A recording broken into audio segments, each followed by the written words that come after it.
Naimbaga bigat masantos yung kabusan, magandang umaga kabayan.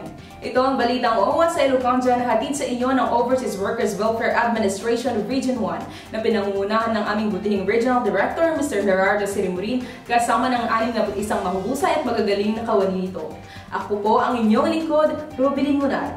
Narito ang maiinit na tagumpay ng OWA Region 1 mula Enero hanggang Marso.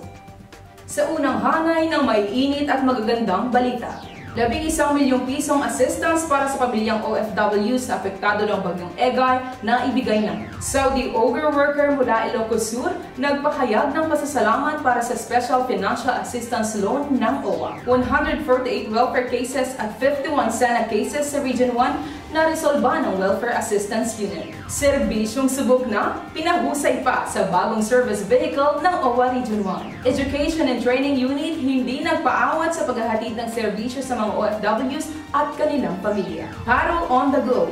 27 distressed OFWs matagumpay na naiuwi sa kanilang pamilya. Reintegration and Training Unit bolsters reintegration program services in Region 1. OWA Region 1 nakiisa sa Women's Month celebration. Bagong migrants brew sa OWA Ilocandia, binuksan na.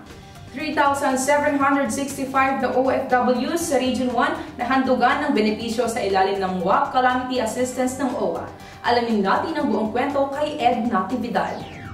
Mula Enero hanggang Marso ngayong taon, napagtala ang OWA Region 1 ng 3,765 na OFWs na nabigyan ng benepisyo mula Ilocos Norte, Ilocos Sur, La Union at Pangasinan. Isa sa lubhang napinsala ang Rehiyon 1 dahil sa lawak na idinulot ng bagyong Egay noong nakaraang taon ng Hulyo. Nagbigay tulong at suporta para sa apektadong pamilya ng OFWs sa pamamagitan ng calamity assistance na nagkakahalaga ng 3,000 piso bawat benepisyaryo. Ito ay sa ilalim ng Welfare Assistance Program o WAP Calamity ng ahensya. Sa kabuuan, nakapagbigay ang OWA Region 1 ng mahigit 11,295,000 sa mga apektadong pamilya ng OFW sa Ilocandia. Labis-labis naman ang pasasalamat ng mga pamilyang nakatanggap. Anila, ito ay malaking tulong na rin sa pantustos ng kanilang gastusin. Ito si Ed Natividad nag-uulat sa Balitang OWA sa Ilocandia. Saudi Ogre worker mula Ilocos Sur nagbayad ng kanyang SFLAP o ang Special Financial Loan Assistance ng OWA. Ihahatid sa atin yan ni Erin Balanang. Saudi Ogre worker mula Ilocos Sur nagbayad ng kanyang SFLAP o Special Financial Loan Assistance ng OWA. Nito lamang nakaraang Pebrero 20, 2024, personal na nagtungo ang isang Saudi Ogre worker mula Ilocos Sur sa opisina ng OWA Region 1 upang bayaran ng kanyang loan na nagkakahalaga ng 25,165 pesos. Ang nasabing OFW ay isa sa mga apektadong manggagawa sa pagbagsak ng ekonomiya sa Kingdom of Saudi Arabia na naging sanhi ng pagkalugi o pagsasara ng maraming kumpanya na nauwi sa hindi nababayarang sweldo at end-of-service benefits. Kaya naman gumawa na ng hakbang ang OWA sa pamamagitan ng pagpapautang ng walang interes para sa kanilang pagsisimula. Ipinahayag ng panggagawa ang kanyang pagpapasalamat sa OWA sa paghahandog ng nasabing programa. Ito si Erin Balanag nag-uulat para sa Balitang OWA sa Ilocandia. 148 welfare cases at 51 SANA cases sa Region 1 na resolba ng Welfare Assistance Unit. Alamin natin ang buong kwento kay Rachel Flores. 148 welfare cases at 51 SANA cases sa Region 1 na resolba ng Welfare Assistance Unit. Sa mas pinahusay at mas pinabilis na pagtugon sa mga hinaing ng ating mga OFWs, 148 welfare cases na na-endorse sa Region 1 ay naresolba na. Ito ay sa pamamagitan ng maigting na pakikipagkapit-bisig ng Rehiyong 1 sa mga partners nito mula sa iba't ibang welfare posts, Department of Migrant Workers, DSWD, LGUs at Migrant Desk Officer. Samantala, 51 SANA cases ang matagumpay na naresolba ng Welfare Assistance Unit ng Rehiyong 1. Sa kabuuan, mayroong 329,228 pesos na amount restituted para sa lahat ng resolved SANA cases na hinawakan ng OWA Region 1. Nagbigay naman ng taus-pusong pasasalamat ang mga manggagawang nabigyang tulong sa programang ito. Ito si Rachel Flores nag-uulat para sa Balitang OWA sa Ilocandia.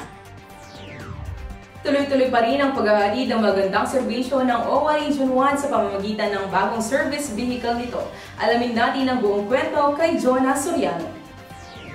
lamang Pebrero 15, 2024, ang OWA Region 1 ay nakatanggap ng karagdagang assistance na bagong 15-seater service vehicle. Ang sasakyang ito ay sumisimbolo at kumakatawan sa dedikasyon at hindi natitinag na pangako ng OWA sa pagbibigay ng magandang serbisyong publiko sa ating mga makabagong bayaning mga OFW at kanilang mga pamilya.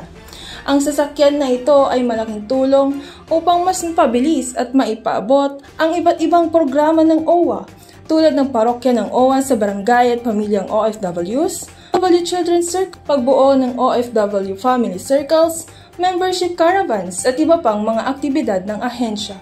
Labis ang pasasalamat ng OWA sa Ilocanja sa natanggap na bagong service vehicle. Ito si Jonalyn Soriano para sa Balitang OWA sa Ilocanja. Education and Training Unit hindi nagpaawat sa pagbibigay ng serbisyo sa mga OFWs at kanilang pamilya. Alamin natin ang buong kwento kay Angel Galvez. Dahil sa karagdagang service vehicle ng OWA Ilocanja, naging mas pinabilis at tuloy-tuloy din ang pagpapaabot ng programa ng Education and Training Unit.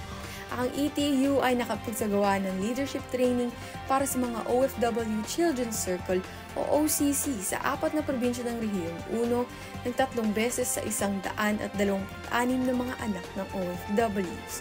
Nakapagsagawa rin ng ETU ng 19 na sessions ng libreng IT training sa 169 na participants at 9 na sessions naman ng Pre-Departure Education Program o PDOS para sa 89 na departing OFWs. Ito si Angel Galvez, nag-uulat para sa Balitang OWA sa Ilocanja. Reintegration and Training Unit, walang kapaguran sa paghahatid ng serbisyo sa OWA Region 1. Alamin natin ang buong kwento kay Tricia Gatchalian. Gaya ng ETU, ang Reintegration and Training Unit naman ay tuloy-tuloy rin sa pagpapabot ng programa ng OWA sa mga OFWs. Nito lamang nakaraang Marso, nagkaroon ng Regional OFW Family Circle or OFC Leader Summit cum Gender and Development Symposium na kung saan nagtipon-tipon ang mga OFC leaders mula sa 4 na probinsya ng Region 1. Ang probinsya ng Ilocos Norte, Ilocos Sur, La Union at Pangasinan na dinaluhan ng 110 na OFC leaders.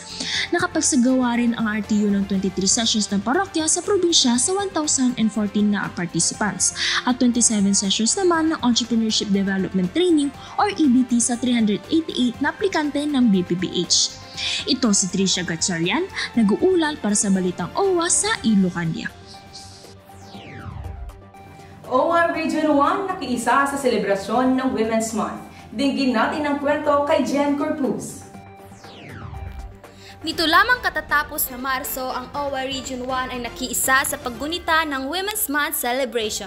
Bilang pagsuporta sa nasabing selebrasyon, ang ahensya ay naghandog ng stress debriefing seminar para sa mga empleyado at ng libreng medical check-up, libreng self-care services gaya ng libreng masahe, manicure, facial at libreng gupit para sa empleyado ng OWA, mga OFWs at kanilang pamilya.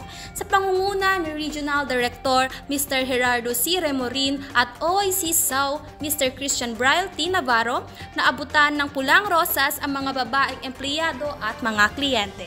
Sa paraang ito, na iparamdam ng OWA Ilocanja sa mga staff, OFWs at kanilang pamilya ang pagmamahal at kalingang OWA.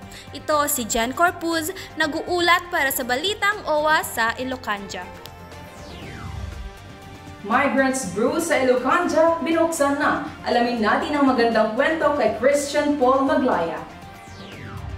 Yes, Ruby, formal na binuksan ang Migrants Brew sa Ilocanja. Narito ang buong kwento. Migrants Brew ng OWA Ilocanja binuksan na. Matatandaang noong Nobyembre ng nakaraang taon ay formal nang binuksan sa OWA Central Office ang Migrants Brew.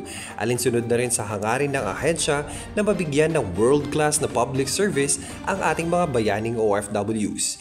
Ika nga ni OWA Admin Arnel Ignacio, ayokong bigyan lang sila ng monoblock.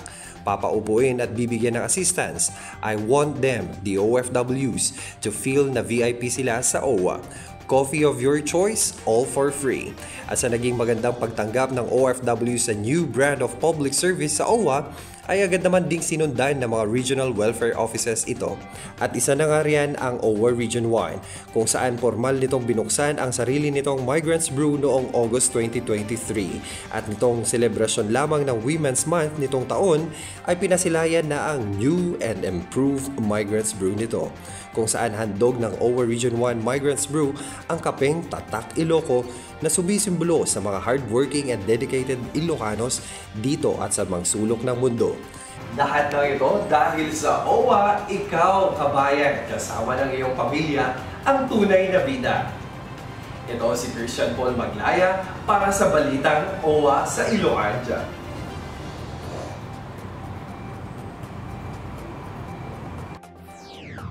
At iyan ang mga mainit at magandang tagumpay ng OWA dito sa Ilocandia. Muli, ako po ang inyong likod, Rubilin Munar para sa Balitang OWA sa Ilocandia.